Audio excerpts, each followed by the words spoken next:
Hello and welcome to Non-Stop Wrestling Chat. My name is Barry and this is your Impact Wrestling review. I hope you enjoyed Victory Road review before.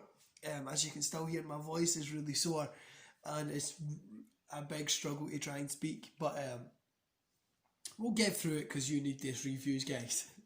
So before we go any further, don't forget to hit like, hit subscribe and hit that notification bell. Your support means a bunch to me. And especially today when I woke up and I was really struggling to speak, I knew I had to get these reviews done. And when I looked at the kind of was looking over the Impact Wrestling stuff this morning, and I seen that Victory Road, and I was like, oh Jesus, I forgot. But yeah, let's get an Impact Wrestling review. So we had Tommy Dreamer versus Brian Myers, a rematch from Victory Road. 1 star here, guys. This was another 10-minute match. Nothing special happened in it at all, and it just felt like it didn't have to be there, especially since it just had the match at Victory Road and then it's already here. It just felt like it doesn't need to be here. After the match, Myers continues to hit Dreamer until officials, including D'Amore, come out. Myers walks off as Dreamer is tended to. Again, there's quite a lot of segments that happened in Impact Wrestling that I missed out just because they weren't great, and also, yeah, they just weren't great. So we get Raju versus Grace. Grace picked up the win here. I honestly didn't expect that to come, and it was in like a minute 20.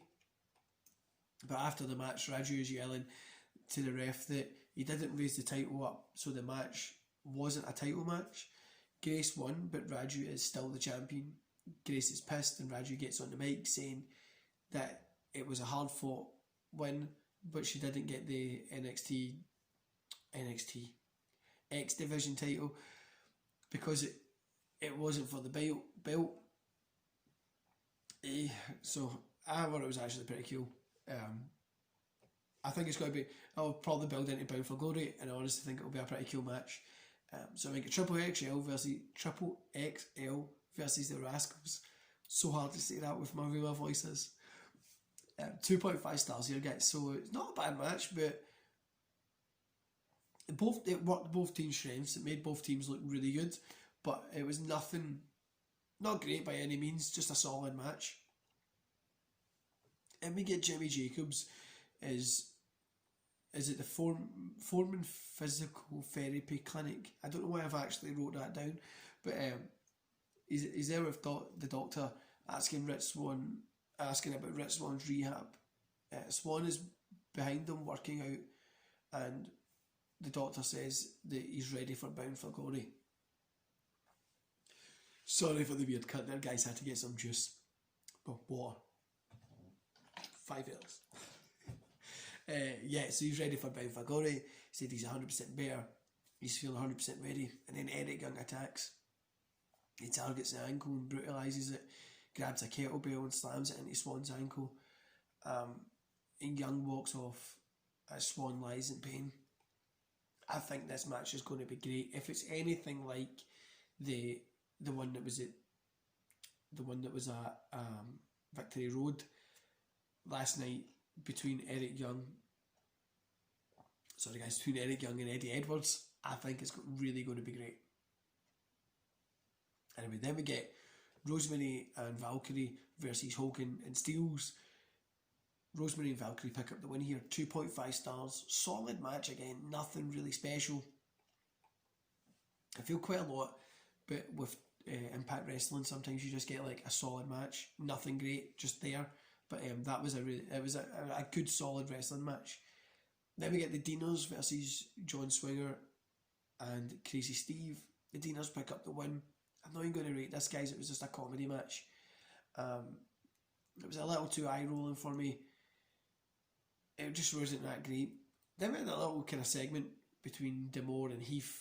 I just didn't get into it at all. I get they're trying to do is Heath coming to Impact. Is Heath doing this? What's he doing?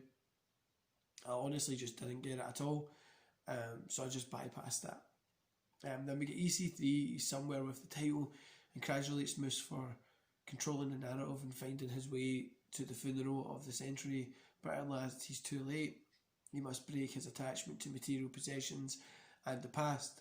He must break his attachment to the legacy of TNA Championship. He tosses it into the water and says, "Free Moose." I love the EC3 thing that's going on just now. I really do. I just love. I love watching the guy. He's just such a great wrestler as well. And I really do love it. In the main event, we had Motor City Machine Guns versus Ace Austin and Madman Fulton. Machine Guns picked up the win, 3.5 stars. Great main event to close out the show, guys. It really was a fun match. Everybody looked good in it, and just 3.5. It was a great match. Overall, I gave Impact a 2.5 stars. Impact just didn't get off to the best starts, but it picked up nicely as the show went on and set up some good stuff for Bound for Glory. The main event match was fantastic, but again, the segments let Impact down a little. But the wrestling's always pretty good. In fact, like, it started pretty bad, but it built to a good show.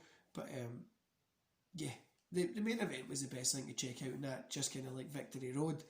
Anyway, guys, I'm going to go give my voice a rest. I hope you enjoy the rest of your day, and don't forget to hit like, subscribe, and that notification bell. And thanks for listening to me with my terrible voice. Enjoy the rest of your day, guys.